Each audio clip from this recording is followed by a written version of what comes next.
Baik, bismillah. Assalamualaikum warahmatullahi wabarakatuh. Alhamdulillah. Alhamdulillahilladzi arsala rasulahu bil huda wa dinil haqq liyudhhirahu 'alad dini kullihi wa kafa billahi syahida. Asyhadu an la ilaha illallah wa asyhadu anna Muhammadan abduhu wa rasuluh. Allahumma shalli wa sallim wa barik ala Muhammad wa ala alihi wa ashabihi wa man tabi'ahum bi ihsanin ila yaumiddin. Rabbi shrah li sadri wa yassir li amri wahlul 'uqdatam min lisani yafqahu qawli. Raditu billahi robba wa bil islami dina wa bi Muhammadin nabiyya wa rasula. Rabbi zidna ilman warzuqna fahman bi rahmatika ya arhamar rahimin. Allahumma faqihna fid din wa 'allimna at-ta'wil. Baik, selamat pagi teman-teman ya, kita berjumpa lagi di sesi kedua kali ini. Selamat pagi teman-teman, sahabat-sahabat bedah tajwid sekalian, dimanapun teman-teman berada. Apa kabarnya? Semoga teman-teman semua tanpa terkecuali semuanya selalu dalam keadaan sehat walafiat dan tentunya tidak kurang suatu hal apapun. Alhamdulillah, di sesi kedua kali ini, pada hari ini, tadi sesi pertama sudah ya jadwal sahur ya. Di sesi kedua kali ini insya Allah kita akan sama-sama ya berjumpa, bertegur sapa dalam rangka untuk meningkatkan, mengistiqomahkan interaksi kita dengan Al-Quran di bulannya Quran ini ya. Kita akan sama-sama membacanya, belajar membacanya agar sesuai dengan kaidah tajwid gitu ya. Mohon izin, di sini saya Gifari Putra izin untuk mendampingi dan membersamai dimanapun teman-teman sahabat-sahabat bedah tajwid berada. Saya juga izin untuk menjawab salam-salam terbaik ya. Doa-doa, salam adalah doa teman-teman semua. Maka doa yang sudah teman-teman lontarkan kepada saya, maka saya izin jawab doa tersebut dengan doa yang paling baik buat teman-teman. Waalaikumsalam warahmatullahi wabarakatuh. Karena dengan memberikan salam, nah itu adalah salah satu adab dalam bermajelis walaupun ini online. Semoga dengan kita yang mengindahkan adab itu ya, sehingga terdapat keberkahan-keberkahan yang luar biasa buat teman-teman semua. Baik teman-teman, sebelum kita lanjutkan, apakah suara saya terdengar jelas, aman atau tidak? Boleh di respon dulu ya, apakah suaranya sudah aman dan videonya sudah aman. Kalau sudah aman, kita akan coba lanjutkan pembahasan tadi tadi sahur ya, tadi sahur. Nah, pembahasannya langsung menarik teman-teman sekalian insya Allah. Tapi sebelum kita mulai, ini kita sekarang akan membahas okay. Nah, insya Allah kita akan coba baca bareng-bareng teman-teman ya, insya Allah ya. Nah, nanti di sini kita konsep belajarnya sama seperti biasa, per huruf dulu, kita ulang-ulang per huruf, ngikutin ayat yang belum dibaca tadi pagi, per harokat, baru per hukum tajwid ya. Insya Allah kita akan membahas pembahasan tadi sahur sedikit ya. Tadi soalnya baru kita bahas luarnya aja ya, dasarnya saja. Cuman kalau kita kembangkan lebih jauh, insya Allah ada pembahasannya. Tanpa berlama-lama, mari kita mulai saja. Kita baca bareng-bareng surah Al-Baqarah ayat ke-6. Kita baca dulu dari ta'awudz teman-teman sekalian ya. Kita mulai, saya izin agak zoom dulu. Kita mulai ya. A'udzu billahi minasyaitonir rajim. Innal ladzina kafaru sawa'un 'alaihim a'anzartahum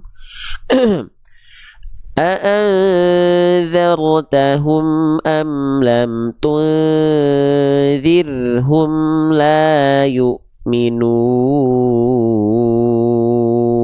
Sekali lagi. Innal ladzina kafaru sawa'un 'alaihim a'anzartahum am lam tunzirhum la yu'minun. Oke, tanpa berlama-lama, tadi pagi, tadi subuh maksud saya, tadi dini hari ya, waktu sahur tadi, kita baru bahas sampai ke hukum tajwid yang ini, yang warna hijau. Namun, karena tadi kita terburu-buru ya jadwal sahur, kita ulang lagi boleh ya? Kita mulai lagi dari huruf demi hurufnya dulu. baru kita bahas hukum tajwidnya. Ya, kita mulai. Saya akan kasih tanda berwarna hijau, teman-teman sekalian, perhatikan baik-baik. Huruf yang saya blok dengan warna hijau ini dengan oval berwarna putih biru ini apa, teman-teman sekalian? Sebentar ya, ini saya harus nampil ini dulu sebentar. Nah, bentar nih ya, sebentar ya. Oke, sip. Sip. Ini namanya huruf apa? Nah, kalau teman-teman mendapati ada huruf bentuknya seperti mangkok, lalu ada titik satu di atasnya, itu namanya adalah huruf nun. Oke, kita tulis ya. Namanya adalah huruf nun. Jadi teman-teman jangan sampai ada yang bilang ini huruf na. Nggak ada huruf hijaiyah yang namanya huruf na ya. Ini namanya adalah huruf nun. Oke, bagaimana cara melafalkan huruf nun? Oke, kalau untuk huruf nun ini nggak perlu kita banyak bahas cara melafalkannya. Kenapa? Karena sama persis seperti kita melafalkan N pada abjad alfabet. Nanas, nasi, udah bisa insya Allah ya. Tinggal kita lihat dalam keadaan apa huruf nunnya. Nah, tinggal kita lihat di sini nunnya. Sebentar. Dia di atasnya ada tanda petik ya, ada tanda petik atau ada tanda sukun. Ya. Nah, ini tanda petik atau tanda sukun ini mengharuskan huruf dibaca tidak dengan hidup. Tidak dengan hidup itu gimana? Enggak dibaca dengan bunyi vokal a i u. Maka huruf nunnya di sini enggak kita baca ana, ani, anu, nggak dibaca gitu, tapi nunnya dibaca dengan sukun, dengan mati. Iya, bagaimana bunyinya? Bunyinya cukup bunyikan bunyi konsonan dari huruf nun. Apa? Yaitu an. Gitu ya, yaitu an. Nah, begitu. Maka huruf nunnya dibaca an. Maka dibacanya aan. Lagi ikutin. Aan, udah. Gampang kan? Aan, udah gitu. An dibacanya karena dia sukun, dia mati gitu ya. Lanjutkan lagi. Sekarang huruf nunnya kita simpen dulu ya, kita simpen dulu, nanti kita ungkit lagi. Nanti kita bahas lagi. Sekarang kita berkenalan dulu dengan huruf berikutnya. Oke, kita tandai dengan warna merah, teman-teman. Ini namanya huruf apa? Jangan ketuker ya, ini namanya huruf dzal. Ya, kita tulis ya. Ketika dia belum punya harokat, nama asli hurufnya adalah huruf dzal. Gimana cara membaca huruf dzal? Cara membaca huruf dzal itu dengan cara wadhu wadzalu wasalil ulya min tarafaihima. Itu tuh gimana, Bang? Dengan cara menyentuhkan ujung lidah kita ke ujung gigi sari atas kita. Langsung praktek aja ya. Ini za. Jadi huruf dzal itu ujung lidahnya nempel tipis-tipis aja, diarahkan ke ujung gigi sari atas, tapi nggak perlu digigit, nggak perlu ditekan kuat-kuat. Kenapa, Bang? Oke, nih coba kita bahas dari buku saya ya. Sebentar, saya izin persiapkan dulu. Nih, huruf dzal. Jadi dia itu bukan digigit, huruf dzal itu teman-teman sekalian, bukan digigit, bukan harus ngelel, bukan ya. Tapi ini kita cek lagi sekali lagi nih. Ini dia makhraj huruf dzal. Nah, makhraj. Jadi setiap huruf hijaiyah itu punya yang namanya makhraj. Makhraj itu artinya adalah tempat keluarnya huruf, tempat keluar. Nah, makhraj huruf dzal berarti di mana tempat keluarnya? Istilahnya adalah torful lisan. Torful lisan itu artinya adalah ujung lidah. Ya, ujung lidahnya diapain, Bang? Ujung lidahnya kita sentuhkan ke ujung gigi sari atas. Tapi disentuhkannya tipis-tipis saja. Ya, nih, ini ilustrasi gambarnya tadi sudah kita contohkan lagi. Nih. Jadi, ujung lidah kita bukan digigit. Ujung lidah kita bukan melet. Tapi ujung lidah kita cukup kita sentuhkan tipis-tipis ke ujung gigi sari atas. Nah, lalu kenapa cuma disentuhkannya tipis-tipis? Kayak gini. Jadi nggak neken kuat-kuat. Nah, kenapa cuma nempel tipis-tipis aja? Gak boleh digigit ya, atau terlalu kuat ditekannya. Kenapa? Oke, kembali lagi ke pembahasan. Perhatikan baik-baik, teman-teman. Oke, ini agak error lagi ya, sebentar. Saya tutup dulu sebentar. Oke, ini agak error. Tuh, ya error kan? Sebentar. Nah, sebentar saya siapkan lagi dulu huruf dzal. Huruf dzal. Mana tadi? Nah, kenapa huruf dzal itu disentuhkannya tipis-tipis aja, teman-teman sekalian? nggak kuat-kuat. Kalau kuat-kuat huruf dzal itu punya sifat. Bentar ya. Nyimpan dulu nih. Ya, perhatikan. Huruf dzal itu punya sifat yang namanya rokhawah. Rokhawah itu artinya mengalir suara. Jadi ketika huruf dzal ujung lidahnya nempel ke ujung gigi seri atas yang tadi makhraj huruf dzal itu, ketika nempel dia harus ngalir suaranya.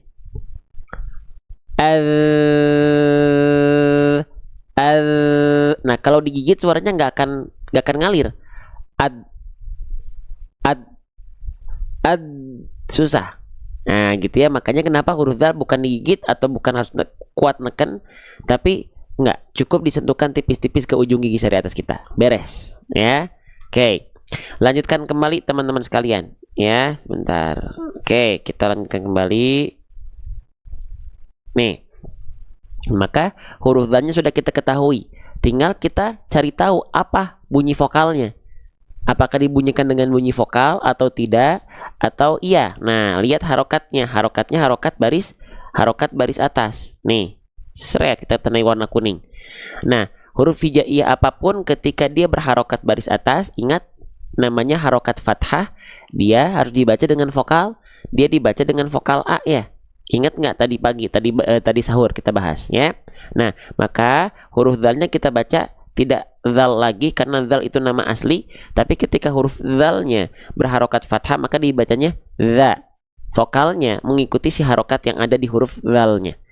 Gitu. Maka dibaca dza. Nah, saya ingin mengingatkan teman-teman, kalau teman-teman mendapati ada huruf berharokat fathah lalu dia keluar dengan vokal A, maka tipiskanlah pelafalannya. Tipiskanlah pelafalannya. Kalau ada huruf berharokat fathah yang dia dilafalkan condong pada vokal seperti O, maka dia tandanya termasuk ke dalam huruf yang tebal. Contohnya so, bo, po, wo, dan yang lainnya. Berbeda hal sama huruf tadi dzal. Dzal dia berharokat fathah, vokalnya A, za, maka tipiskan. Gimana caranya? Nih, kalau mendapati ada huruf berharokat fathah keluar dengan vokal A, sering kita sebut dilafalkan tipiskan dengan cara BMSS. Ya, apa itu BMSS? Buka mulutnya, agak senyum sedikit, buka mulut sedikit senyum. Jadi ketika dilafalkan bukan za. Nah, bukan za, tapi za. Fa, bukan fa. Nah, kenapa analoginya sedikit senyum? Biasanya kalau kita melafalkan huruf lebih senyum sedikit, lidah kita akan lebih rileks tanpa kita sadari. Ya, karena sifat huruf tipis itu dia lidahnya harus rileks. Ya, khususnya pangkal lidahnya rileks, lemes. Lalu aula mulutnya terbuka. Nah, dengan cara tersenyum sedikit itu, dua sifat itu tanpa kita pikirkan akan lebih tertunaikan. Za, bedakan kalau nggak senyum sedikit, za dengan za, beda bunyinya antara za dengan za. Nah, gitu ya. Oke, lanjutkan sedikit-sedikit aja, pelan-pelan. Teman-teman yang mau tap-tap layar monggo, semoga pahalanya ngalir buat teman-teman. Teman-teman yang pengen ngajakin yang lain atau pengen posting ulang live ini, di pojok kanan bawah HP teman-teman ada tanda panah, diklik aja, ada tulisan posting ulang atau repost ya. Oke, lanjut. Nah, sekarang maka dzalnya dibaca za. Oke, nah sekarang huruf nun tadi ingat di awal sudah kita bahas. Nunnya dalam kondisi sukun berarti pada dasarnya nunnya dibaca dengan bunyi konsonan an. Aan. Oke, lalu di sini ada huruf dzal berharokat fathah dibaca za. Nah, sekarang pertemuan antara nun sukun dengan huruf dzal itu ada hukum tajwid atau enggak? Apakah huruf nunnya tetap kita baca aanza? Ternyata tidak ya, nggak dibaca aanza ya. Ini kalau dibaca aanza jadi salah, tapi bukan salah besar ya, nggak sampai merubah makna, tapi tetap tidak sempurna. Maka ada hukum tajwid apa antara pertemuan dua huruf ini? Nama hukum tajwidnya adalah ikhfa. Kita tulis ya, nama hukum tajwidnya adalah ikhfa. Kita tulis di sini. Nama lengkapnya apa? Bukan cuman ikhfa. Kalau pengen lengkap namanya adalah ikhfa hakiki. Oke, ikhfa hakiki. Apa itu ikhfa hakiki, teman-teman sekalian? Nah, ada yang belum tahu boleh komen. Yang belum tahu boleh komen BELUM. Belum. Coba yang belum tahu, kita pelajari pelan-pelan. Ya, yang belum tahu di sini ada tulisan belum nih, diklik aja tulisan belumnya, diklik, dikirim langsung di kolom komentar. Oke, yang belum tahu, saya izin bantu pelajari pelan-pelan. Teman-teman nggak perlu dihafalkan istilahnya, ya, namanya nggak apa-apa. Tapi saya menjelaskan nama hukum tajwid, biar apa? Biar menambahkan wawasan kita dalam belajar. Oke, lanjut. Nah, ini nama hukum tajwidnya ikhfa atau ikhfa hakiki, nama lengkapnya. Apa itu ikhfa hakiki? Baik, kita lihat dari buku kami, namanya buku Seru Hijaiyah. Mana ya? Nah, kita masuk ke ikhfa hakiki. Apa itu ikhfa hakiki? Sebentar ya. Oh, kejauhan, Masya Allah. Ikhfa hakiki. Nah, ini ya. Ini tadi pagi kita udah bahas dasarnya, tapi nggak apa-apa, kita bahas lagi pelan-pelan sedikit-sedikit. Maka, kalau udah ngebahas hukum tajwid, yang penting kita pelajari pertama adalah keadaannya. Keadaannya ikhfa hakiki itu seperti apa sih? Nah, gitu ya. Keadaan ikhfa hakiki itu dari segi keadaan adalah pertemuan antara nun sukun atau an in un. Nun sukun itu tadi nun mati, bunyinya an, atau an in un, huruf yang berharokat baris atas 2, fathatain namanya, baris bawah 2, kasrotain namanya, ya, dhammah yang ada kurung tutup namanya dhammahtain, dibaca an in un.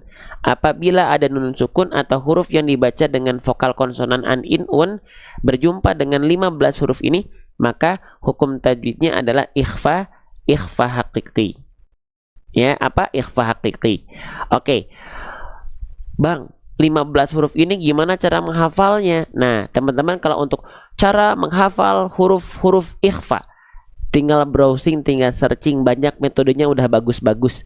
Ada yang pakai singkatan, ada yang pakai nada lagu irama, silahkan ya, boleh. Oke, tapi di sini saya izin bantu mengenal secara konsep. Nah, jadi ikhfa hakiki adalah nun sukun atau tanwin yang berjumpa dengan 15 huruf ini. Sekarang sebelum kita bahas cara baca, kita cek dulu bener nggak pembahasan atau ayat yang kita baca ini adalah ikhfa hakiki. Oke, pelan-pelan. Ingat-ingat huruf-hurufnya. Nun sukun. Udah nempel, ulang. Nun sukun. Ketemu sama apa? Zal. Zal. Oke, zal. Oke, sekarang kita lihat dalam rumus. Di sini, ada nggak nun sukunnya? Ada nggak nun sukunnya? Ada ya, ini nun sukunnya ya. Oke, ketemu sama huruf dzal. Oke, di antara 15 huruf ini cek. Ada nggak huruf dzal? Kita cek satu-satu ya. Ta, sa, jim, dal. Nah, dzal. Ada ya. Oke, berarti dari segi keadaan mereka cocok. Gitu ya, berarti betul. Mereka adalah ikhfa hakiki. Oke, lantas sekarang cara bacanya gimana? Oke, kita mulai dengan cara baca yang basicnya dulu. Perhatikan baik-baik. Ikhfa hakiki dibaca dengan cara samar plus dengan dengung. Ya, ikhfa itu artinya samar. Ketika samar dia ada dengungannya. Ya. Nah, apa yang harus disamar dan dengungkan? Yang harus disamar dan dengungkan adalah bunyi konsonan an. Apa?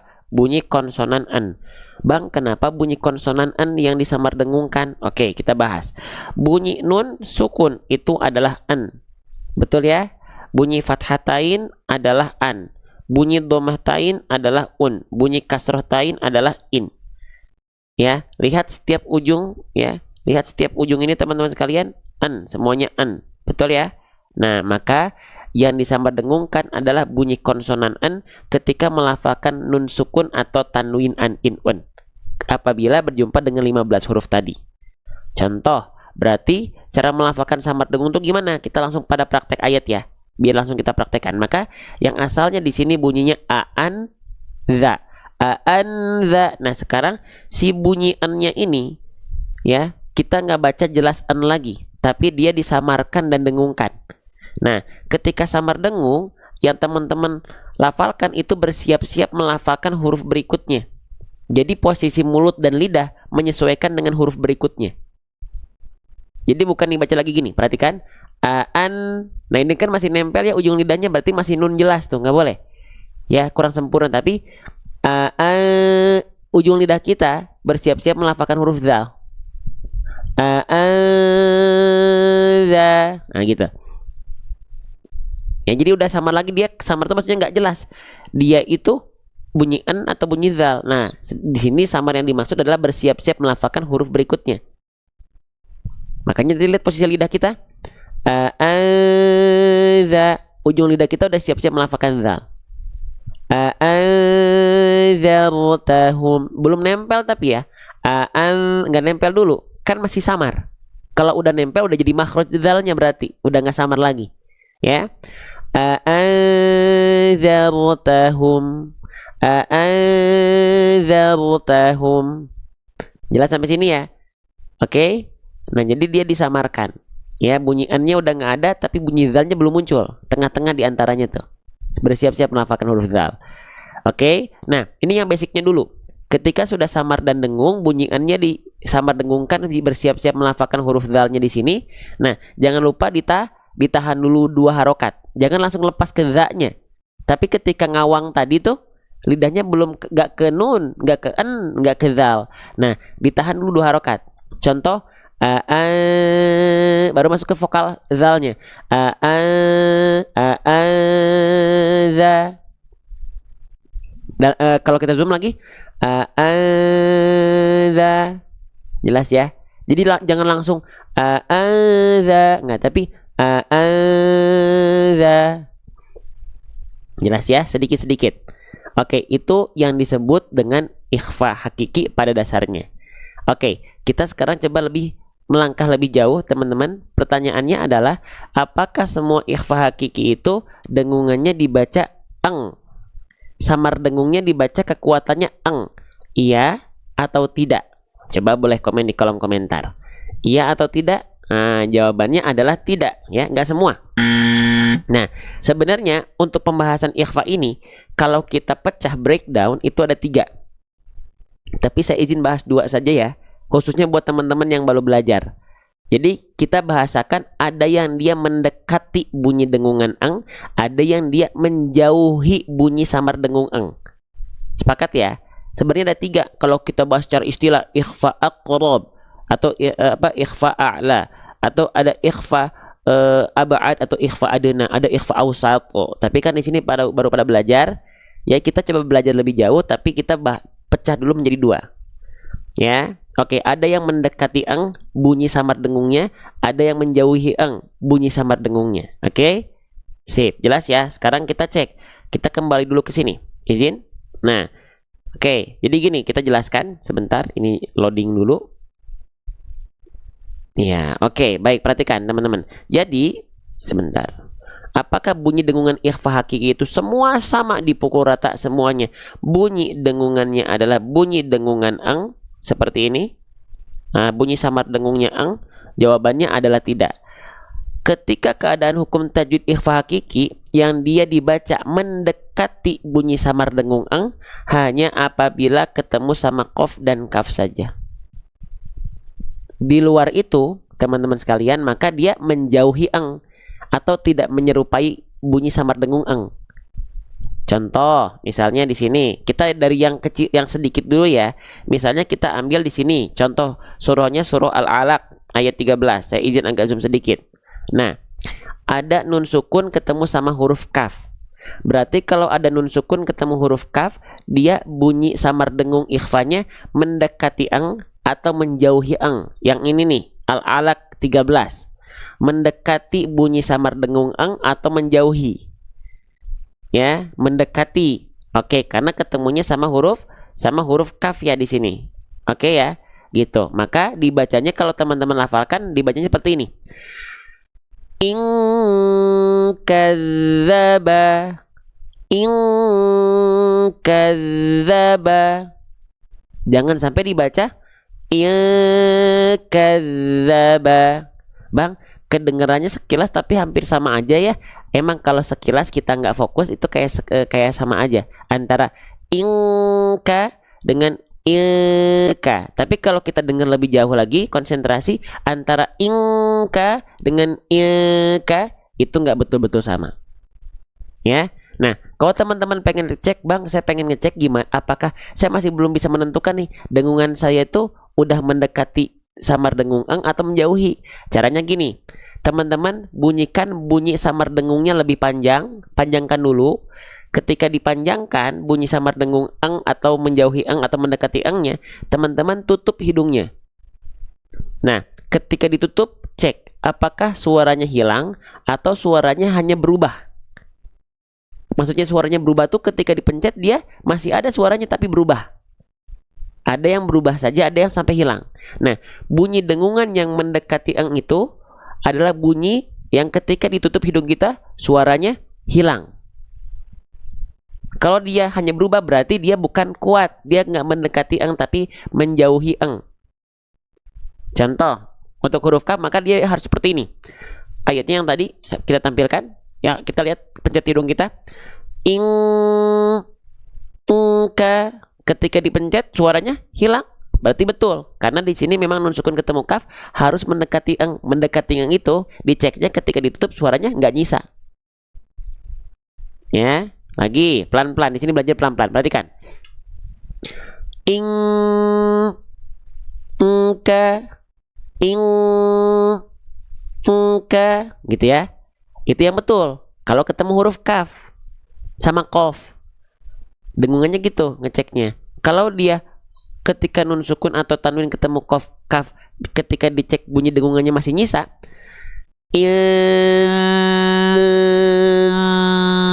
udah ditutup tuh tapi nyisa suaranya nggak hilang. Oh berarti dia kurang kuat. Dia belum mendekati eng. Ya. Oke. Tapi teman-teman sekali lagi saya ingatkan, kesalahan dalam hukum tajwid ya itu bukan kesalahan yang besar. Itu kesalahan yang kecil. Tapi tetap kalau kesalahan kecil tetap membuat bacaan Al-Quran kita tidak sempurna. Tapi nggak sampai merubah makna. Gitu ya? Paham ya? Tapi kalau bisa kita sempurnakan lebih masya Allah, lebih afdol. Gitu. Lanjut teman-teman sekalian.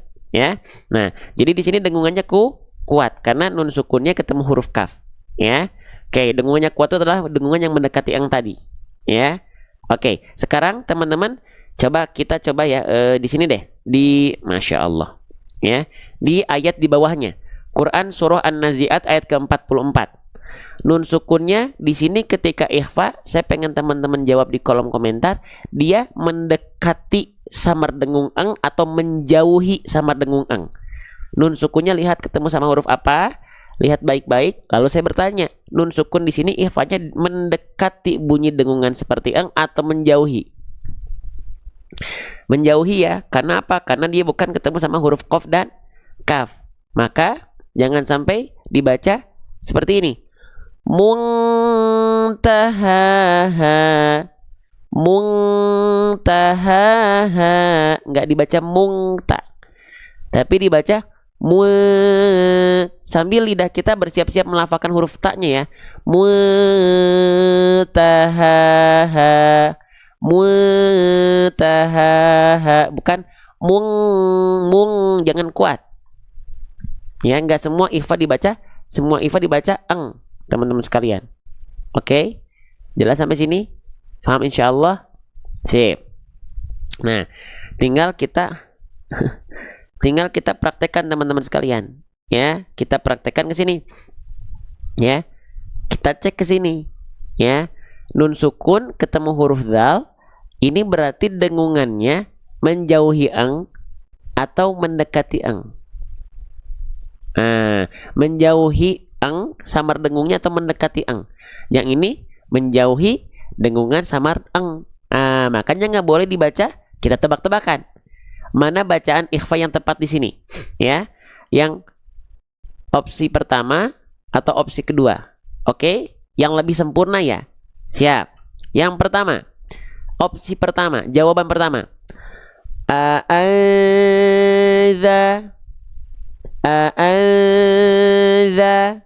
Opsi kedua. A'angza.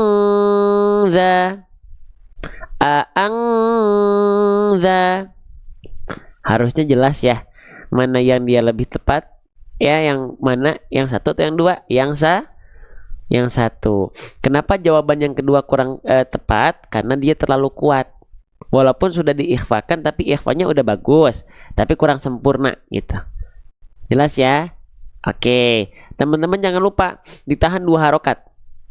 Ditahan 2 harokat ya. Ketika kita samar dengung, jangan lepas langsung masuk ke huruf berikutnya, ingat. Tapi ditahan dulu 2 harokat.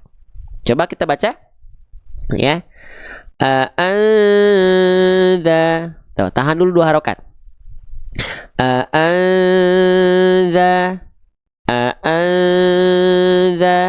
Paham ya? Sip. Oke. Oke, baik ya. tim Kristen yang nonton nggak apa-apa ya, udah semua juga sama-sama ya belajar ya. Sok ada tim Kristen nonton katanya tuh ya. Oke, lanjut teman-teman sekalian ya. Kita lanjutkan kembali.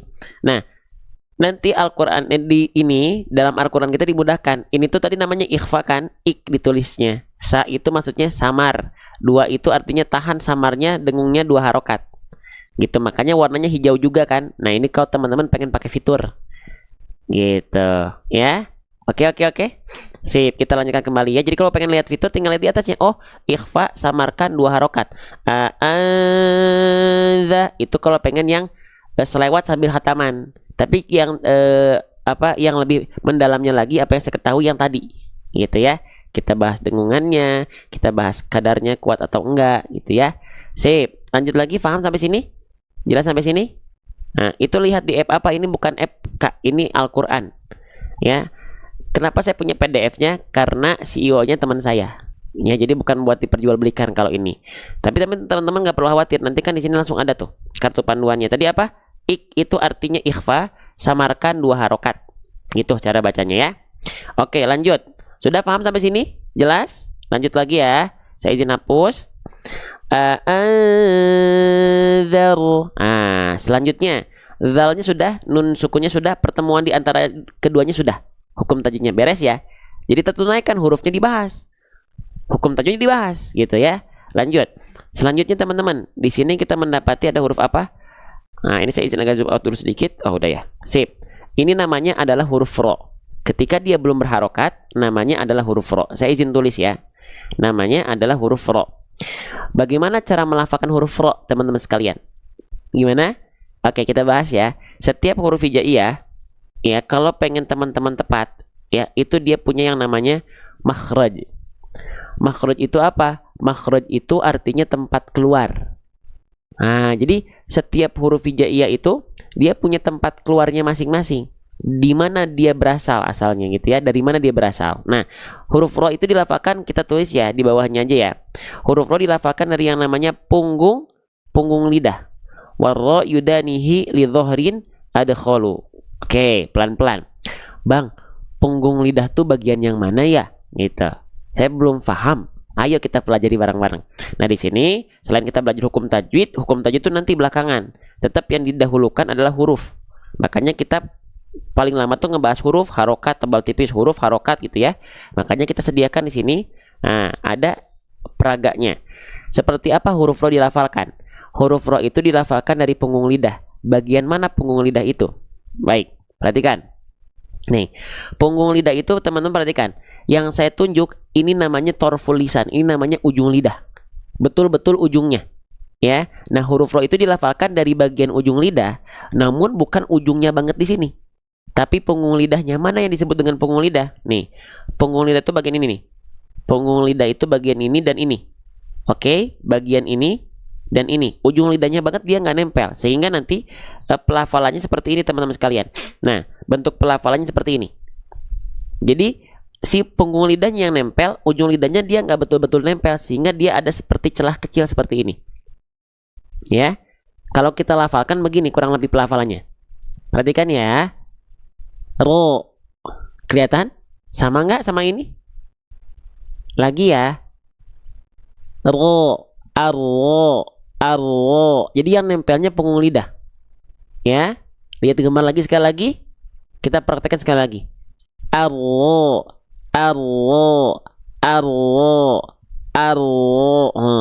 Dia ada celah sedikit. Jadi karena yang nempelnya bukan ujung lidah kita, tapi bagian punggung lidahnya. Susah ya? Bukan susah teman-teman, belum terbiasa. Karena di abjad alfabet kita melafalkan R kan nggak begitu. R biasa aja, nggak kita pikirin makhrajnya nempelnya kan. Bisa. Kan teman-teman melafalkan huruf ba bisa, B gampang kan, nun bisa gampang kan, karena udah terbiasa di abjad alfabet nggak ada. Tapi kalau huruf ro itu kenapa kayak susah? Karena kita belum biasa melafalkan. Jadi PR-nya apa? Biasakanlah huruf ro gitu. Itu aja. Ya. Gitu. Lagi coba ya. Lidahnya belum bisa, nggak apa-apa, sedikit-sedikit. Jangan bilang nggak bisa. Belum bisa saya terima. Kalau nggak bisa jangan. Belum bisa. Ya, sedikit-sedikit lagi. Arro. Nah, gitu ya huruf ro. Oke. Bang, kalau huruf ro buat yang cadel gimana? Belum selesai kita bahas. Perhatikan baik-baik. Sebentar. Kita lanjutkan. Ya. Nah gitu ya. Itu huruf ro. Kalau belum bisa nggak apa-apa. Dilatih aja sedikit-sedikit. Nah selanjutnya, Bang, kalau huruf ro yang yang cadel gimana?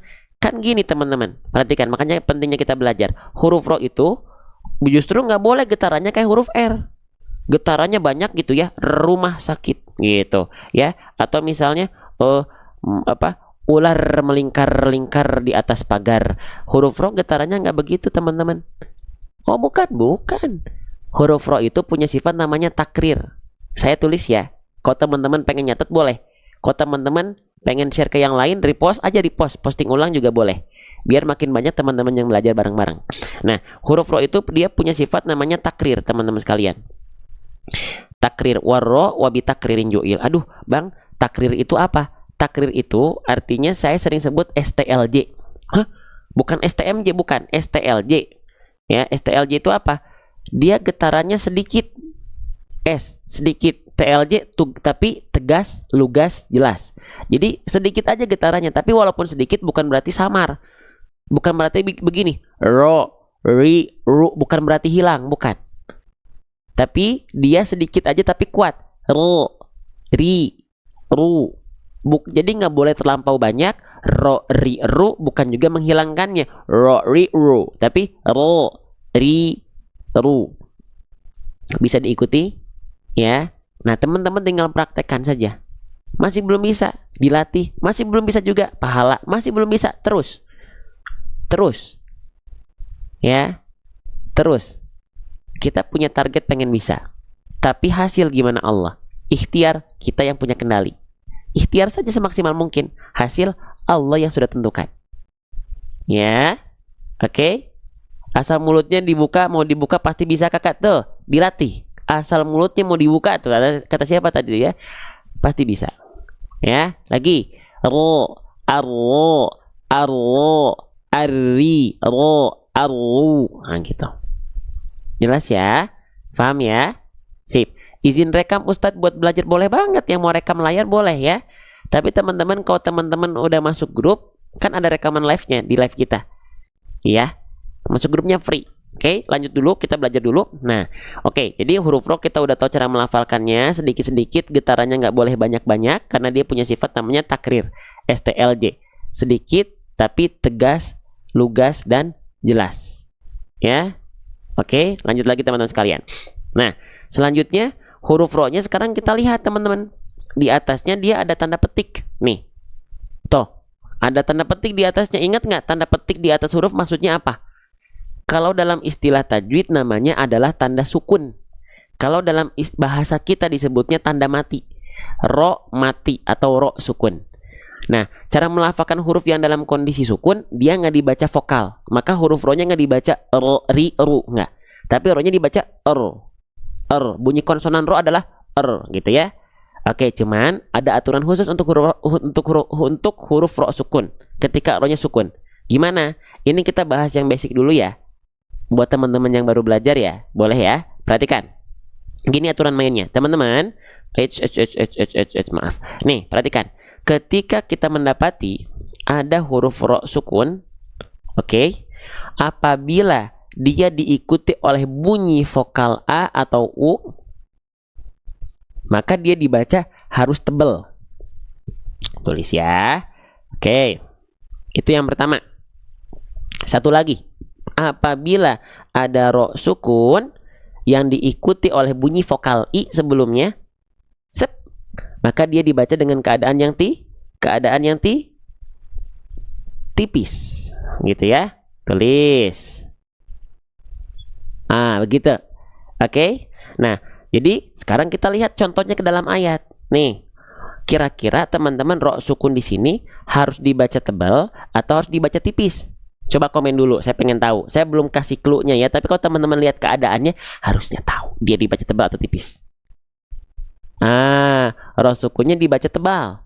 Oke, kenapa? Kenapa tebal? Karena dia diawali oleh harokat ini, fathah. Fathah itu bunyi vokal apa? Fathah itu bunyi vokal A kan ya? Zalnya dibaca za kan tadi? Oke, kita tulis pelan-pelan aja. Pelan-pelan. Oke, oh berarti ro sukunnya sebelumnya ada zal, bunyi vokalnya a. Za, berarti ro sukunnya pakai rumus yang warna biru atau warna hijau? Warna biru. Artinya dibaca tebal. Nah, oke. Sekarang maksudnya tebal tuh gimana? Apakah dengan cara zaru dengan cara monyong? Tidak ya. Huruf tebal itu kenapa dia bisa tebal? Karena dia punya sifat apa? Isti'la. Kita tulis ya. Jadi huruf yang harus dibaca tebal, ro sukun itu sebenarnya dia huruf tipis. Tapi kalau ro-nya itu diikuti fathah, tebal dia. Nah, cara menebalkannya gimana? Oke, saya tulis dulu ro-nya dibaca tebal. Nah, maka bagaimana cara menebalkan hurufnya teman-teman sekalian? Cara menebalkannya, huruf yang dibaca dengan keadaan yang tebal, dia punya sifat namanya isti'la. Oke, Bang. Isti'la itu apa? Isti'la itu artinya PLN. Kenapa perusahaan listrik negara dibawa-bawa? PLN di sini maksudnya pangkal lidah naik. Waduh, oke, pangkal lidah naik. Yang mana pangkal lidah itu? Oke, kita bahas pelan-pelan. Teman-teman, ini apa ini? Ini tangan saya. Kita ibaratkan ini lidah boleh? Ini ujung lidah? Ini tengah lidah, ini, yang paling dalam namanya pangkal lidah. Huruf yang tebal, pangkal lidahnya naik. Huruf yang tipis, pangkal lidahnya rileks. Ulang lagi, huruf yang dibaca tebal, pangkal lidahnya naik. Huruf yang dibaca tipis, pangkal lidahnya tuh turun. Atau rileks. Faham? Nah, emang dari segi pelafalan bedanya apa, Bang? Kita praktekin ya. Nih, yang pertama, kalau pangkal lidahnya tidak naik, bunyi pelafalannya seperti ini. Zar, zar, zar, zar, zar. Kalau pangkal lidah naik, zar, zar, zar, zar, zar, zar, zar. Beda nggak ya teman-teman bunyinya? Kedengaran dari sana beda atau enggak? Antara yang diangkat pangkal lidah dan yang dia rileks pangkal lidahnya. Beda ya? Oke, maka kita kenali bunyinya pelan-pelan. Maka ketika kita baca, mana yang tepat? Ayatnya ini, perhatikan ro sukunnya, objek pembahasan kita sekarang ro sukun. Saya kasih dua opsi jawaban, perhatikan ro sukunnya, mana yang tepat. Yang pertama, a'adzartahum. A'adzartahum. Yang kedua, a'adzartahum. A'adzartahum. Yang kedua, Masya Allah, Alhamdulillah, Alhamdulillah, Alhamdulillah. Boleh komen dulu teman-teman, dominan sudah tepat. Boleh komen dulu yuk, Alhamdulillah, karena itu nikmat luar biasa teman-teman. Alhamdulillah, Alhamdulillah, Alhamdulillah. Ingat ya, la in syakartum la azidannakum. Kalau kita bersyukur ya, Allah akan tambahkan nikmat-nikmatnya lagi. Allah bersyukur, alhamdulillah. Ya. Oke, lanjutkan lagi teman-teman sekalian ya. Masya Allah, sedikit-sedikit, step by step, pelan-pelan. Baik, selanjutnya huruf ro sukunnya sudah paham ya. Berarti ro sukun di sini kita baca dengan keadaan yang tebal. Ya, lanjut. A'adzartahum, tebalkan dengan a'adzartahum, Bang. Tapi kalau misalnya kita lupa nih, kalau ro sukun di sini harus dibaca tebal. Terus tiba-tiba kita bacanya tipis. Nah, itu kesalahan, tapi bukan kesalahan yang besar untuk huruf ro sukun. Ya, sekali lagi kalau ro sukunnya tiba-tiba malah dibaca tipis, salah, nggak sempurna, tapi bukan salah besar. Gitu ya, karena nggak sampai merusak makna atau merubah makna. Oke, lanjut lagi. Nah, kita lanjutkan. Ini saya izin hapus dulu. Ya, sudah, kita bahas pelan-pelan. Nah, jadi kita pagi ini udah bahas berapa huruf? Nun sukun, huruf dzal, ikhfa, terus huruf ro sukun. Ya, di kita mah 44 menit baru dapat 4 huruf, 3 huruf nggak apa-apa ya. Sedikit-sedikit ya. Oke. A'adzarta. Huruf berikutnya huruf apa ini?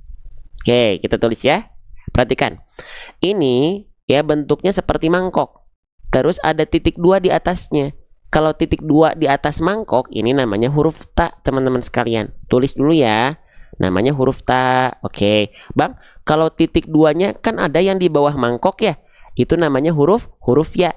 Jangan ketukar ya. Oke, lanjut. Ini namanya huruf ta. Bang, kalau huruf ta gimana sih cara melafalkannya? Sebelum kita bahas cara melafalkan, saya pengen ngasih tahu dulu boleh? Kesalahan yang sering kali terjadi ketika kita melafalkan huruf ta. Apa? Jangan sampai lidah kita menjulur keluar mulut. Saya tulis ya. Kesalahan yang sering kali terjadi ketika kita melafalkan huruf ta adalah jangan sampai lidahnya menjulur keluar mulut. Ini biasanya terjadi kita nggak sadar. Bukan karena kita sengaja, tapi nggak sengaja dan belum tahu. Contohnya gimana? Jangan melet, betul. Jangan nongol ujung lidahnya. Jangan ngelel, jangan menjulur. Gini contohnya. Tati tubat tabat yada.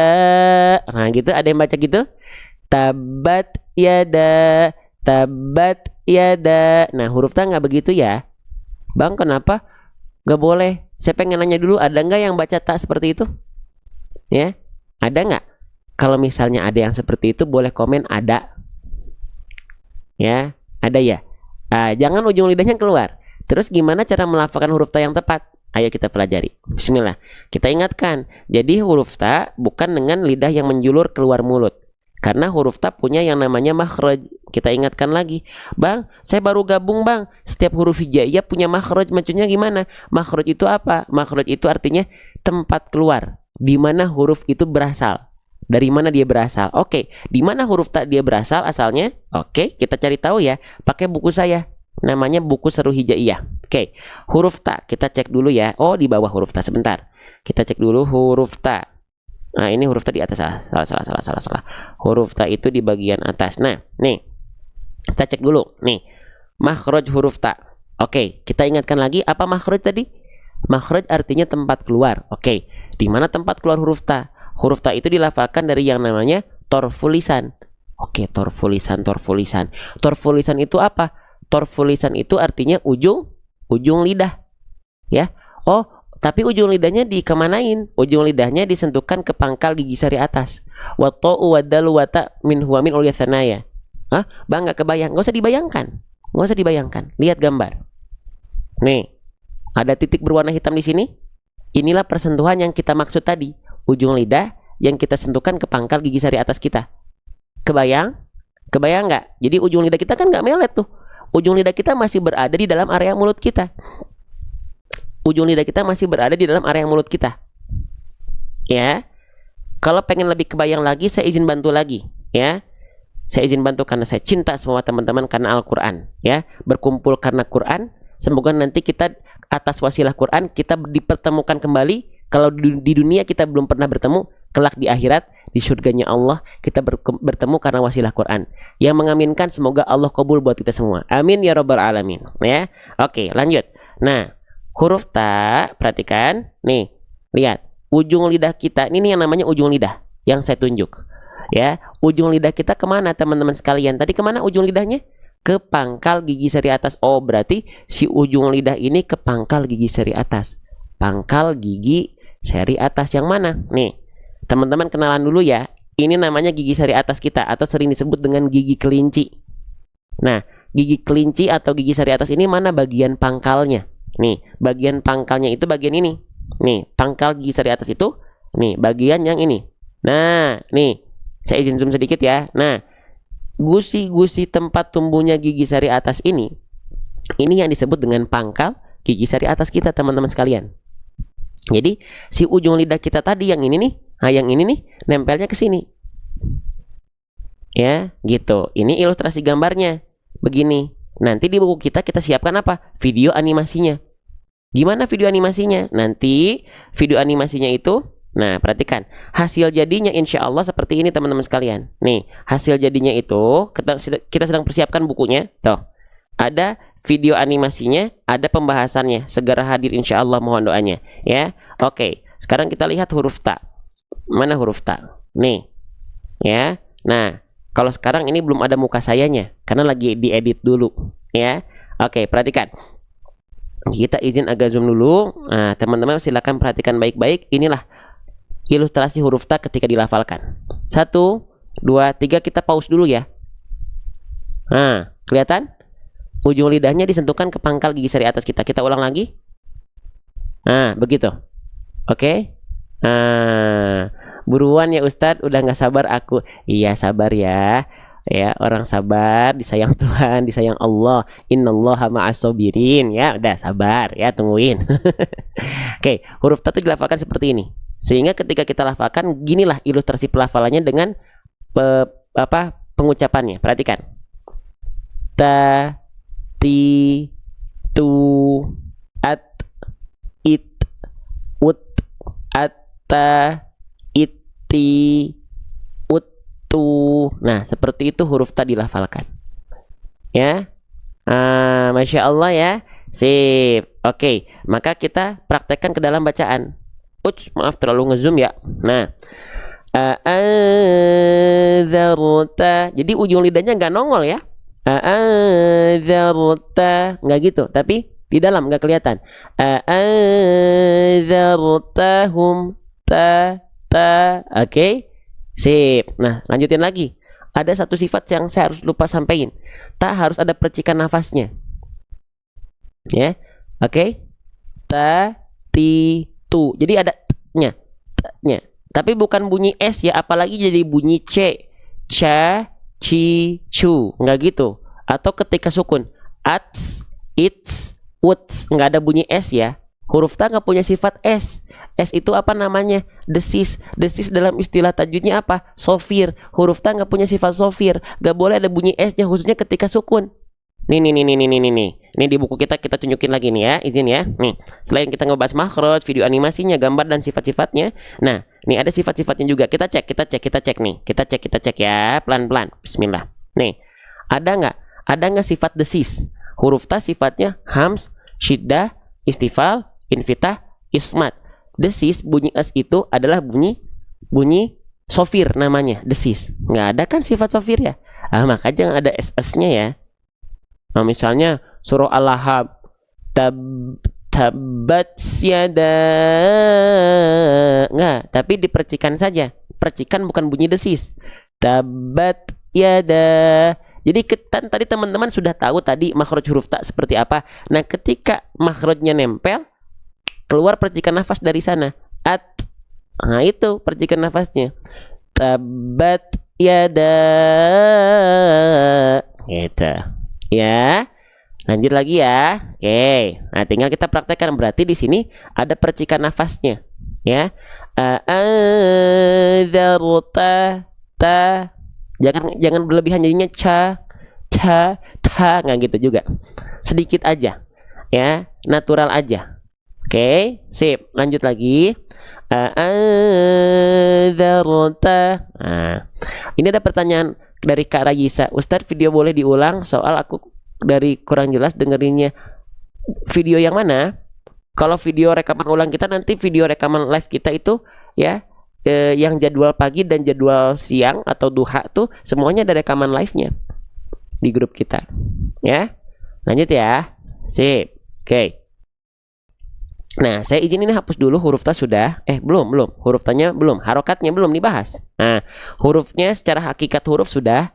Tinggal kita cari tahu vokalnya A, vokalnya I atau vokalnya U. Tinggal lihat berarti harokatnya. Oh, harokatnya baris atas, Bang. Oke. Kalau ada huruf hijaiyah apapun yang di atasnya ada baris atas, itu namanya adalah harokat apa? Namanya adalah harokat fathah. Ingat nggak? Kalau ada baris atas, dibacanya dasarnya dibaca dengan vokal A ya. Oke, Bang. Tapi kalau bukan vokal A ada nggak? Ada. Hurufnya huruf-huruf tebal.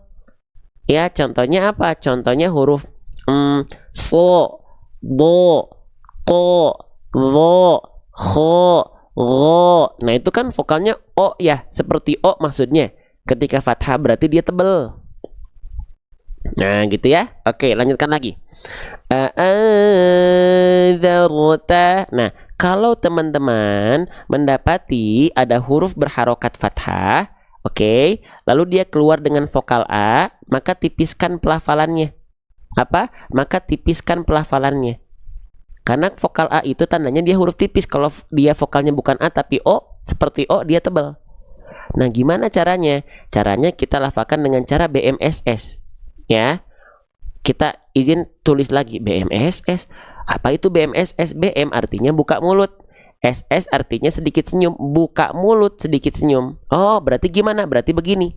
Ta, ta, ta. Bukan cuman ta, ta. Nah, jadinya kurang tipis dia. Tapi ta, ta, fa, bukan fa, sa, bukan so, za, bukan zo, gitu. Tipiskan. Vokal A ada senyumnya sedikit.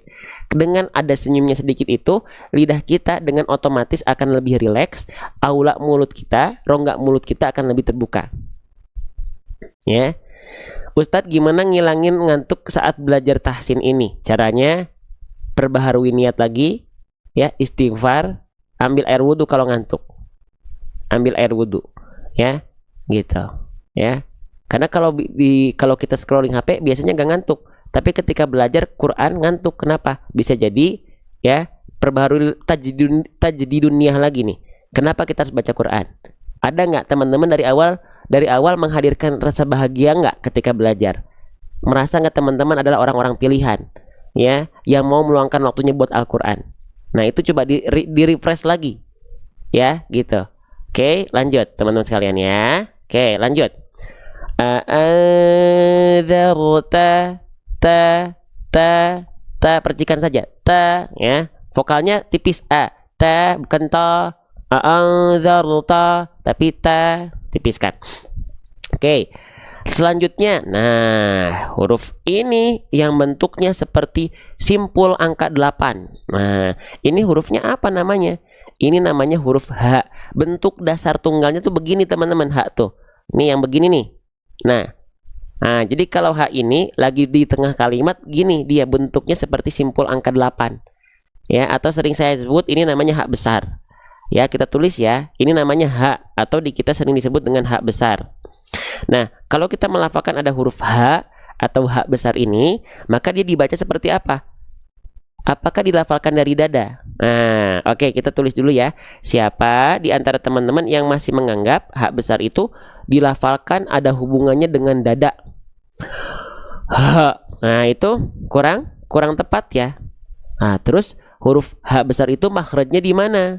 Oke, kita ingatkan lagi ya, jangan bosan kalau bahas makhraj ya. Gitu, apalagi teman-teman yang udah punya Quran yang ada makhrajnya yang dari kita tuh biar dipakai. Ya, jangan cuman hukum tajwid.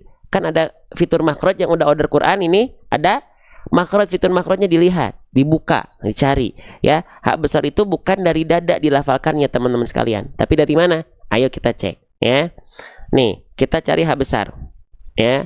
Ditambah lagi nanti kalau buku Seru Hijaiyah udah datang ya. Udah datang lagi. Udah siap order ya, tapi sekarang belum. Nih, H besar, kita cek. Ya, nih. Oke, kita lihat di mana makhraj H besar. Yuk kita pelajari bareng-bareng. Makhraj adalah tempat keluar. Makhraj H besar artinya tempat keluar dari H besar. Dari mana? Istilahnya dari aqsal halqi.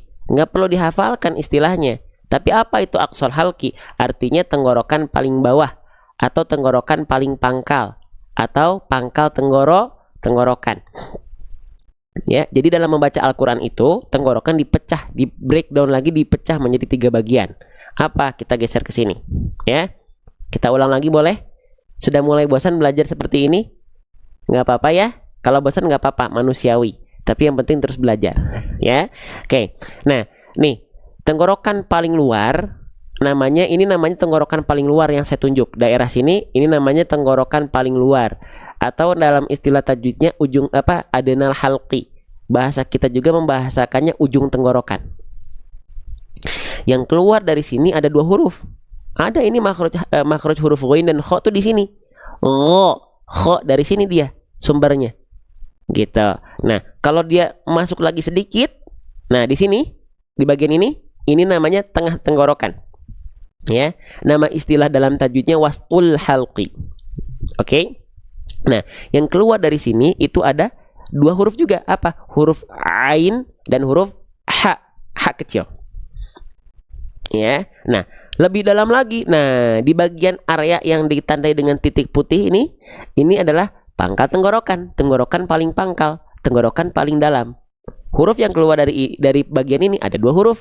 Apa? Ada H besar, H, dan Hamzah, A. Nah, gitu ya. Oke, nah maka H besar ternyata bukan dilafalkan dari dada. Jadi tak perlu teman-teman lafalkan ha, hi, hu. Tidak teman-teman, karena kalau begitu apa? Nafas teman-teman akan boros, mudah capek ketika ngaji, ya. Oke, jadi cukup lafalkan dari sini. Ha, hi, hu. Dijelaskan aliran nafasnya dan dijelaskan pula aliran suaranya. Oh, kenapa bang? Karena H besar punya sifat-sifat. Jadi pelajarannya ngurut pelan-pelan. Oh, huruf H besar itu punya sifat-sifat yang perlu teman-teman ketahui ya. Yang penting untuk teman-teman perhatikan awal adalah H besar punya sifat 2 ini. Ya, hams dan rokhwah. Oh, apa itu hams bang? Mengalir nafas. Rokhwah mengalir suara. Nah, kalau dia nggak jelas mengalirnya, sering disebut dengan khofa. Oh, gimana bang khofa itu? Praktekkan dalam ayat. Nih, jadi pastikan ketika teman-teman melafalkan H besar ini, dia harus jelas aliran nafas dan aliran suaranya. Jangan sampai khofa. Aduh bang, khofa apa? Khofa itu dia nggak jelas suaranya dan nafasnya dari huruf H besar tuh nggak jelas. Nah, samar. Jadinya gini nih, kalau nggak jelas tuh begini contohnya. A'adzartahum am lam. A'adzartahum. Nggak jelas tuh. Jelaskan nafas dan suaranya. A'adzartahum. H-nya tuh jelas. Nya tuh jelas. Ya, teman-teman, tolong angkat tangannya sekarang, tolong aminkan. Ya Allah, 2.500 orang memandang live ini berkumpul karena Quran ya Allah. Semoga teman-teman yang sudah meluangkan segalanya buat belajar Quran ya Allah, dari HP-nya, dari kuotanya, tenaganya, waktunya, pikirannya ya Allah, semoga itu menjadi bukti bahwasanya kita pengen terus beramal solid dengan apa yang kita bisa ya Allah. Jadi karena Al-Quran yang hari ini kita perjuangkan, kelak Al-Quran yang memperjuangkan kita semua di sini. Karena apa? Iqra'ul Quran, bacalah Al-Quran. Ya, fa innahu ya'ti yaumal qiyamah. Maka nanti kelak dia akan datang mendatangi kita, ya, sebagai penolong, ya, gitu. Syafi'an li ashabi. Bagi siapa? Bagi sahabat-sahabat Quran. Siapa? Yang membacanya, yang menciarkannya, yang mengamalkannya, yang mengajak teman-teman yang lain, yang belajarnya. Semoga teman-teman salah satu di antaranya, dan kita semua, bukan salah satu tapi semuanya. Amin. Amin. Aminkan, karena semoga teman-teman yang sudah mengaminkan qabul buat teman-teman semua. Amin, ya. Oke. Nah, lanjut. Jadi jelaskan hu-nya, ya. A'adzartahum, jelaskan hu-nya, ya. Oke, sudah H besarnya, sudah. Ini saya izin hapus. Tinggal kita H-nya di sini dibaca A I U. Sudah saya spill tadi, udah dibaca soalnya ya. Nah, kita lihat dia dibaca di atasnya ada simpul angka 9. Oke. Ketika kita mendapati ada huruf hijaiyah apapun yang di atasnya ada simpul angka 9 seperti ini namanya adalah harokat dhammah. Oke ya. Nih, kalau ada simpul angka 9 di atas huruf seperti ini namanya adalah harokat dhammah. Sip, tulis ya. Oke, sip. Ketika kita mendapati ada huruf hijaiyah apapun yang dia harokatnya dhammah, maka harus dibaca hurufnya pakai vokal U. Tidak vokal A, tidak vokal I. Ya, saya tulis ya. Dia harus dibaca dengan vokal U. Oke, maka huruf H besarnya dibaca menjadi hu. Ya, nggak dibaca H, nggak dibaca Hi. Udah gampang, baca Quran itu pelan-pelan. Ya, hurufnya dulu diperhatiin. Nanti hukum tajwid ngikutin. Gitu ya, coba baca. A'adzartahu. Pastikan hu-nya monyong. Kalau ada huruf berharokat dhammah dibaca dengan vokal U, pengen sempurna. Wa kullu madmumin falan yatima illa bi dhammi syafataini dhammah. Monyongkan mulutnya ketika vokal U biar sempurna. A'adzartahum, hum, hu. Tapi monyongnya ya jangan berlebihan. Hu, nggak usah gitu juga, normal aja. Tapi jangan cuman dibaca gini. A'adzartahum, hu, nggak gini. Jangan irit juga begini. Hu, ya. Oke. Sip. A'adzartahum hu. Nah, ya. Lanjut lagi boleh? Lanjutkan lagi, ya. Oke, sedikit lagi, teman-teman. Selanjutnya, saya tandai dengan warna biru. Huruf apa ini? Boleh komen ya, yang tahu ini huruf apa? Komen di kolom komentar. Oke, ini namanya adalah huruf mim. Tulis ya, bentar. Biar teman-teman bisa ingat. Atas izin Allah, kita berikhtiar doang. Hasil makan gimana Allah. Nah, ini namanya huruf mim. Jangan sampai teman-teman bilang, oh ini huruf ma. Nggak ada huruf hijaiyah yang namanya ma. Ya, ini namanya adalah huruf mim. Bang, bagaimana cara melafalkan huruf mim? Huruf mim mah gampang. Sama kayak kita melafalkan huruf M. Gimana M? Sentuhkan bibir atas, bibir bawah. Ma, mi, mu, am. Tapi hati-hati. Ketika teman-teman melafalkan huruf mim, jangan sampai bibirnya terlalu dilipat. Contohnya seperti apa? Contohnya seperti ini. Ma, mi, mu, am. Enggak gitu. Emang ada bang yang bacanya begitu? Saya mengatakan begitu karena baca yang melafalkan seperti itu. Pada prakteknya ketika talaki jangan begitu. Ya, nah, ya, paham ya? Jadi biasa aja. Kayak teman-teman melafalkan makan, minum. Oke. Saya tadinya nggak bisa apa-apa, tapi alhamdulillah setelah rajin lihat live ini bisa sedikit-sedikit. Live udah banyak, live TikTok yang bagus-bagus, teman-teman tinggal cari ya. Banyak bagus-bagus, tinggal mau belajar atau enggak. Saya cuman ikut bantu di tengah-tengah live TikTok ngaji yang udah banyak sekarang gitu ya. Dulu zaman saya 2,5 tahun yang lalu yang live TikTok mungkin hanya sekitar 5-10 akun saja. Lanjut ya. Oke. Nah, selanjutnya teman-teman, mim dilafalkan ya seperti kita melafalkan huruf M. Lalu mim ini dia dibaca mamimu enggak? Mimnya dibaca dengan vokal AIU enggak? Enggak dong bang, karena kan di atasnya ada tanda petik. Oh, tanda petik itu apa? Tanda petik itu tanda sukun. Iya, sukun itu apa? Tanda mati. Iya, bacanya gimana? Ya kalau tanda mati berarti dimatikan bacanya.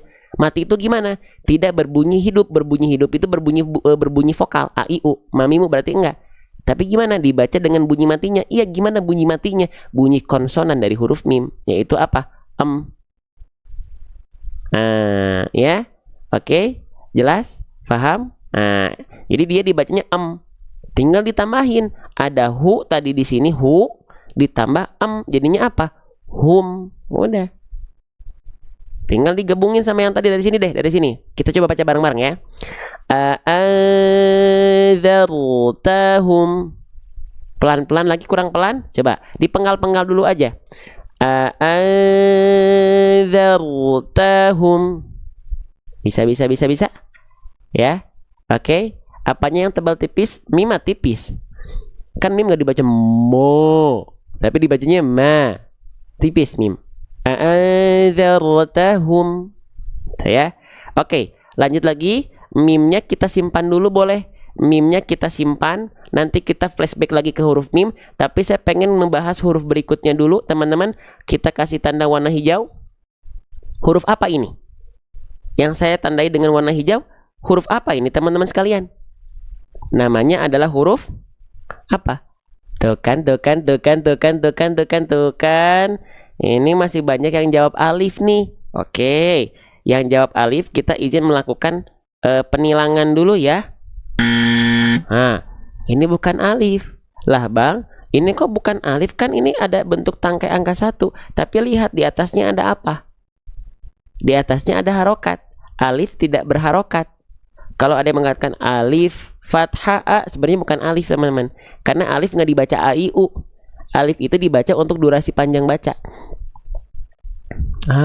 Gitu ya. Contoh misalnya pengen tahu alif, kita cari alif ya. Saya coba cari alif dulu nih. Alif. Oh nih alif nih. Nih alif itu perhatikan di atas dan di bawahnya dia polos. Ya. Terus udah itu alif itu nggak mungkin juga ada tanda sukun. Nah, alif itu dia di atas di bawahnya polos aja, nggak ada apa-apa. Ya, oke. Lalu alif itu selalu didahului oleh fathah. Nah, baris atas baru alif. Fungsinya apa alif di sini? Untuk memperpanjang maknya jadi 2 harokat. Nama hukum tajwidnya matlubi'i. Contoh, kalau kita lihat di sini mimnya ada fathah ketemu alif dibacanya 2 harokat. Wa ma wa mahum, mahu gitu. Tapi kalau nggak ada alifnya, oke, misalnya alifnya tiba-tiba kita sembunyikan dulu nih, ya. Kalau nggak ada alif gimana bacanya? Wa mahum, nggak panjang maknya. Tapi karena ada sosok alif di sini, wa mahum, dibaca 2 harokat. Faham? Ya, Bang. Coba kembali lagi sama ayat yang tadi, Bang. Kok ini disebut dengan hamzah sih? Bukankah hamzah itu yang begini, Bang? Hamzah tuh kalau misalnya yang sering saya baca begini, Bang, ini hamzah. Nah, hamzah yang ada kepala ainnya itu hamzah untuk cetakan Al-Qur'an Madinah. Ya, tapi sama aja, ini hamzah dibacanya a, ini hamzah dibacanya a. Cuman kalau di Indonesia dia nggak pakai ada tanda begininya. Gitu ya, sama aja ya. Oke, sip ya. Jadi kalau di Al-Qur'an cetakan Indonesia hamzah tuh begini atau hamzah tuh begini, nah gitu di cetakan Indonesia. Oke, sip. Lanjut lagi teman-teman, sedikit ya, pelan-pelan.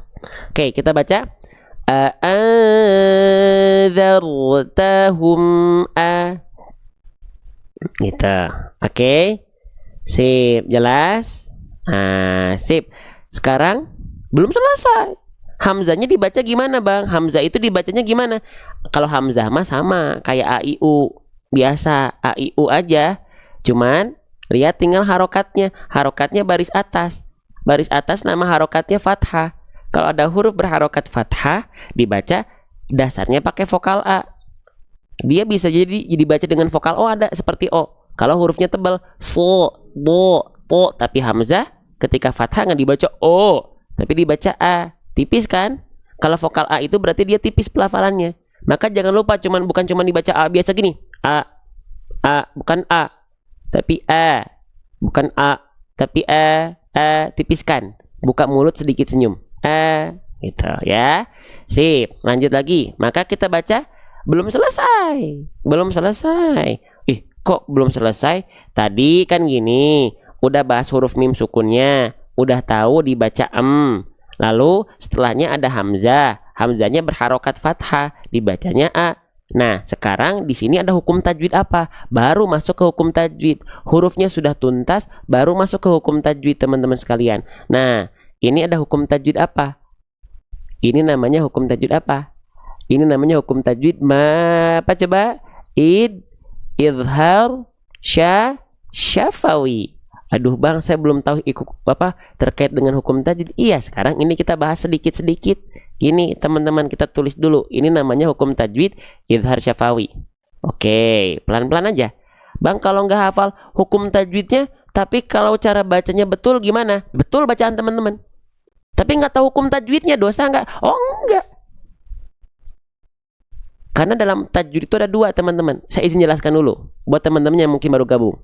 Ada tajwid yang namanya tajwid amali dan tajwid ilmi. Yang fardu ain tajwid amali, pengamalan tajwidnya. Tajwid ilmi itu fardu kifayah.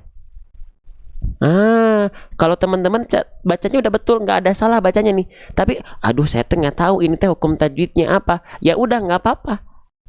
Kecuali teman-teman akan menjadi pengajar di lembaga Quran, tentu diupayakan teman-teman tahu keilmuan istilahnya. Tapi kalau teman-teman ngajar anak-anak TPK, TPA, TPQ, ngajar anaknya sendiri, ponakannya, teman segengnya, nggak pakai istilah pun nggak apa-apa. Dan semua bisa menjadi guru ngaji. Kalau ada yang baik, sampaikan kepada yang lain, gitu teman-teman. Ya, nggak perlu dihafalkan pun nggak apa-apa. Sekali lagi, ya. Tapi baca Quran pakai tajwid wajib. Ya, gitu, karena perintah dari Allah. A'udzubillahi minasyaitonirrajim, auzid alaihi waratilil Qur'ana tartila. Ya, bacalah Al-Qur'an dengan tartil. Oke, kembali lagi. Apa itu idhar syafawi, teman-teman sekalian? Idhar syafawi adalah pertemuan antara mim sukun berjumpa dengan apa? Yuk kita lihat di buku Seru Hijaiyah saya ya. Oke, bismillah, kita cek ke huruf mim ya. Bismillah nih. Idhar syafawi itu ini, teman-teman. Kita lihat dulu dari segi keadaan. Biasakan kalau belajar hukum tajwid, dilihat dulu dari segi keadaan. Udah keadaannya tahu, sesuaikan dengan rumus keadaan tadi, baru cara baca. Biar runut dikit-dikit. Oke, apa itu idhar syafawi? Dari segi keadaan, idhar syafawi adalah pertemuan antara mim sukun berjumpa dengan seluruh huruf hijaiyah. Kecuali, oh ada kecualinya, ada.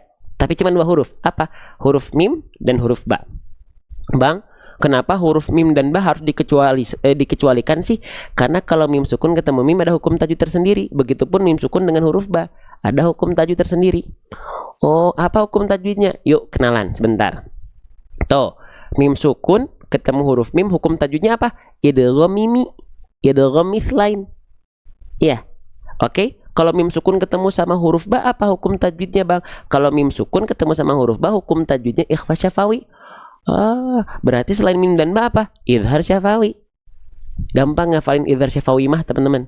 Karena ketemu sama seluruh huruf kecuali cuma 2. Ya. Oke. Sip. Sekarang kita cek dulu. Bener nggak ini idhar syafawi? Mim sukun ketemu sama apa tadi? Hamzah ya. Berarti betul karena bukan mim dan ba, idhar syafawi. Jelas?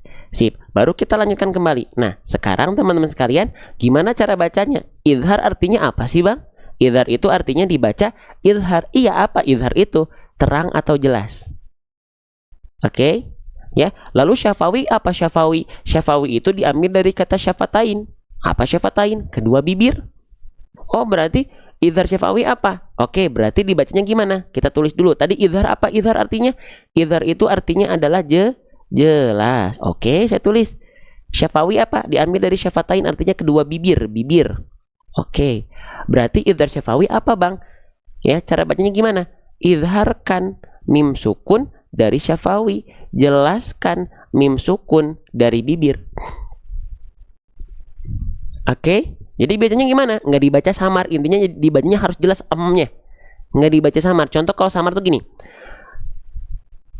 Apa tadi ayatnya sampai lupa?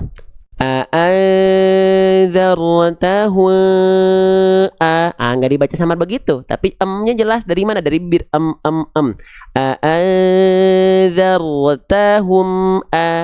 Itulah jelas nempel, nggak tapi jelas dari mana? Dari bibir. Idhar syafawi. Faham? Jelas? Allahu Akbar. Allahu Akbar. Yang ngerasa ada manfaat coba boleh komen dulu. Allahu Akbar. Kita takbir dulu. Allahu Akbar. Allahu Akbar. Allahu Akbar. Nanti kalau malas ngomen gimana? Ini ada tulisan Allahu Akbar di sini. Diklik aja, diklik terus di-share. Ya, yang malas ngetik sok. Ya. Oke. Masya Allah. Sip. Kita lanjutkan kembali ya. Kita lanjutkan kembali sedikit-sedikit. Oke. Lanjut. Allahu Akbar, Allahu Akbar. Kita agungkan dulu Allah karena semua yang baik-baik dari Allah. Oke. Nah, Bang, berarti udah beres ya ini idhar syafawi ya? Udah beres. Tapi di live kita akan juga bahas hal apa yang harus teman-teman perhatikan ketika melafalkan idhar syafawi. Belum beres bahasannya. Kalau pengen udah ya bisa udah. Tapi kalau pengen lanjut lagi ada pembahasannya. Saya bantu. Apa? Nih, di buku kita dijelaskan ya, kesalahan yang sering kali terjadi ketika kita melafalkan mim sukun pada kondisi idhar syafawi itu apa aja? Saya sematkan yang saya tahu. Apa? Ada 2 setidaknya yang saya tahu. Apa? Yang pertama, memantulkan suara. Yang kedua, memutuskan suara. Oke, kita mulai dari yang memantulkan suara dulu ya. Oke. Mim ketika idhar syafawi, mim sukun ketika idhar syafawi nggak boleh memantul suaranya. Contohnya gimana, Bang? Contohnya misalnya kita ambil dari Quran surah Al-Buruj ayat ke-6.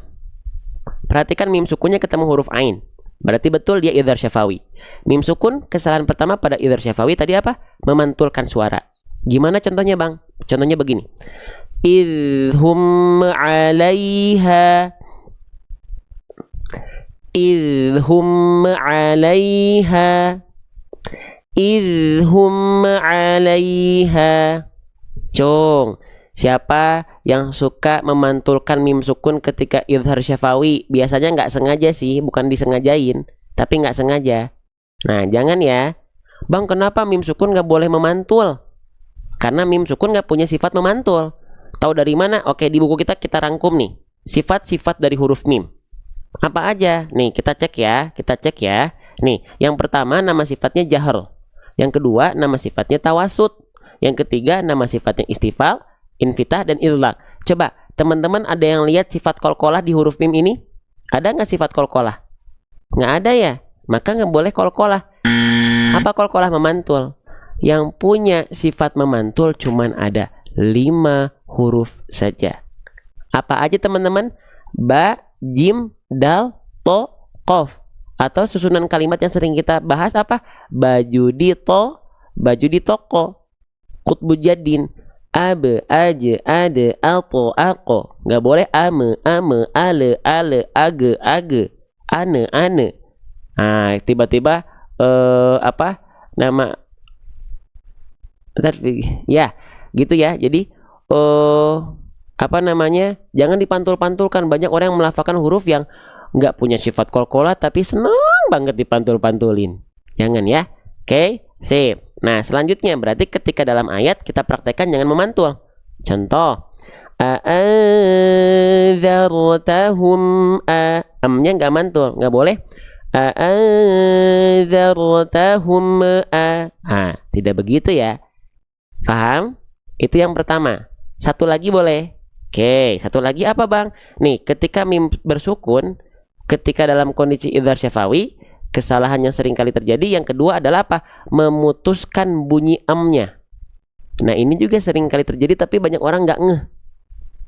Ya, memutuskan suara huruf mim sukun ketika idhar syafawi itu seperti apa? Oke, seperti ini. Kita misalnya ambil ayatnya Quran surah Al-Fil ayat ketiga. Ya, kita baca jangan begini. Perhatikan di sini mim sukunnya ketemu huruf to. Jangan dibaca begini. Wa arsala alaihim tayran ababil.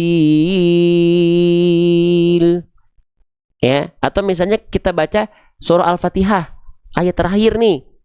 Banyak orang melafalkan berhenti-berhenti gini nih. Shiratal ladzina an'amta alaihim ghairil maghdubi alaihim waladdallin. Enggak. Mim sukun enggak boleh putus macam tuh. Kenapa? Karena ada sifatnya. Sifatnya apa? Sifatnya ini. Nih, lihat di buku kita. Nih, sifat-sifat dari huruf mim. Kita cek lagi dari segi suara. Huruf mim itu sifatnya apa? Nih, namanya adalah tawassutu atau apa? Pertengahan. Tawassut artinya pertengahan. Pertengahan di antara apa? Di antara rikhwah dan syiddah. Rikhwah itu apa? Syiddah itu apa? Rikhwah artinya mengalir suara, syiddah artinya tertahan suara. Oh, berarti tawassut tengah-tengah berarti gimana? Tawassut tengah-tengah artinya dia tidak terlalu mengalir, tapi juga dia tidak tertahan. Amnya harus ngalir sedikit. Contohnya, ghairil maghdubi alaihim wala wa. Jadi kan wa nggak boleh terhenti. Kan sifatnya tadi apa? Tawassut. Kalau kita praktekkan dalam ayat sini, berarti jangan begini. Misalnya kita baca dari sini ya. Dari sini. Maaf, bentar. Sawa'un alaihim a'anzartahum am lam tun. Nggak boleh. Bang, kan tapi enak bang, kayak ada penekanan di huruf mimnya. Shiratal ladzina an'amta alaihim ghairil. Ya, dahulukan dulu tajwid baru nada. Bukan masalah hanya enak. Ya, tapi tepat nggak sesuai dengan kaidah. Itu ya. Oke. Tajwid dulu, tahsin dulu baru irama. Ya, irama pelajari tapi prioritas. Nah, gitu ya. Semakin kita belajar, kita tahu mana skala prioritas yang harus kita dahulukan. Gitu. Kalau nggak kuat nafasnya, sekalian berhenti aja. Shiratal ladzina an'amta alaihim. Beres, ambil nafas. Ghairi. Boleh. Tapi kalau misalnya teman-teman lanjut bacaannya, emang nggak ngambil nafas di situ, maka amnya jangan putus. Gitu. Paham? Jelas ya? Sip. Lanjut lagi. Nah, kembali berarti di sini amnya jangan sampai terputus. A'adzartahum. Enggak, tapi yang betulnya a'adzartahum, amnya jalan. Ya. Paham sampai sini? Insyaallah. Sip. Kita teman-teman seneng nggak belajar huruf pelan-pelan satu-satu huruf dulu nih. Makhraj, sifat, tebal tipis, makhraj, sifat, tebal tipis, kesalahannya apa aja, baru hukum tajwid, makhraj, sifat, tebal tipis. Begitu konsep belajar di live kita. Gitu. Ya, karena yang tilawah ya, terus yang bahas hukum tajwid udah banyak. Saya mengisi kekosongan yang lain. Gitu ya. Udah banyak teman-teman bisa ikuti. Kalau pengen saya pengen bahas hukum tajwid aja. Ada kayak misalnya Ustadz macam-macam, ada Ustadz Raffi, Ustadz Fauzan, banyak macam-macam di live TikTok. Silakan ikuti. Ya, cuma yang bahas huruf masih jarang. Makanya saya ngisi bagian itu. Paling satu lagi ada Ustadz Munawar yang bahas huruf. Ya, itu pun dia pakai metode beliau sendiri. Saya pun ini pakai buku saya sendiri gitu. Ya. Oke, jelas?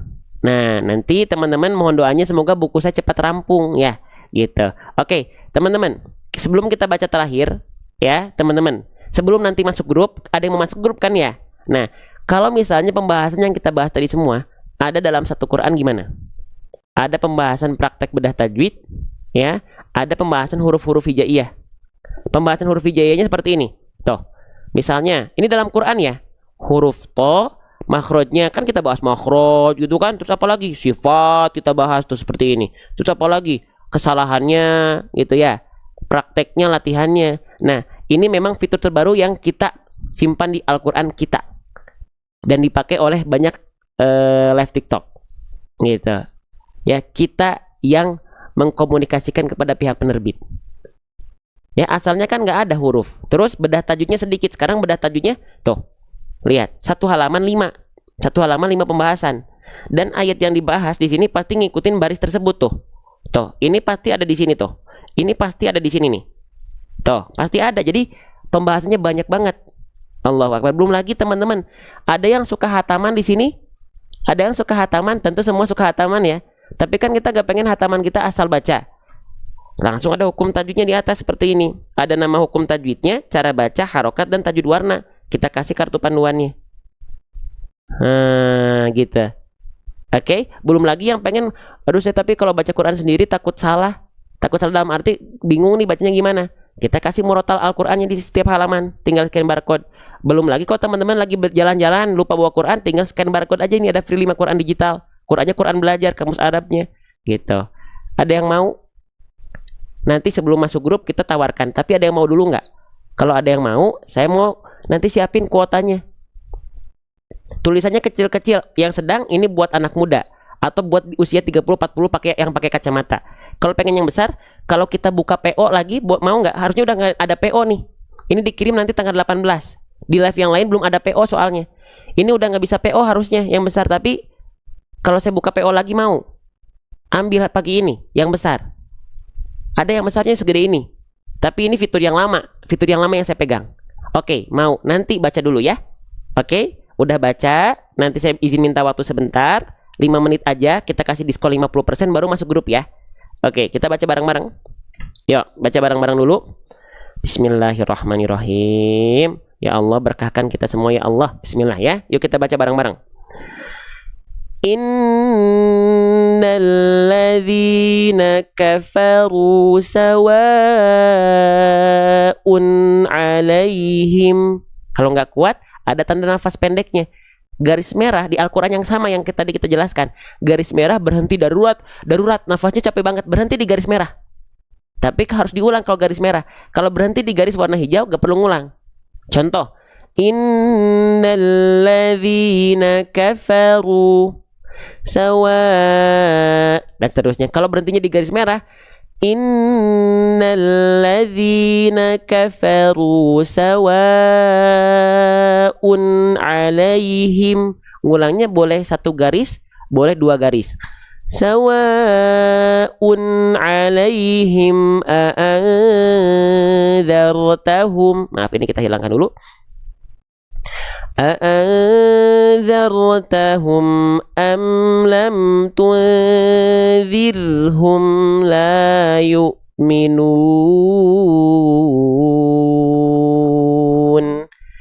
صدق الله العظيم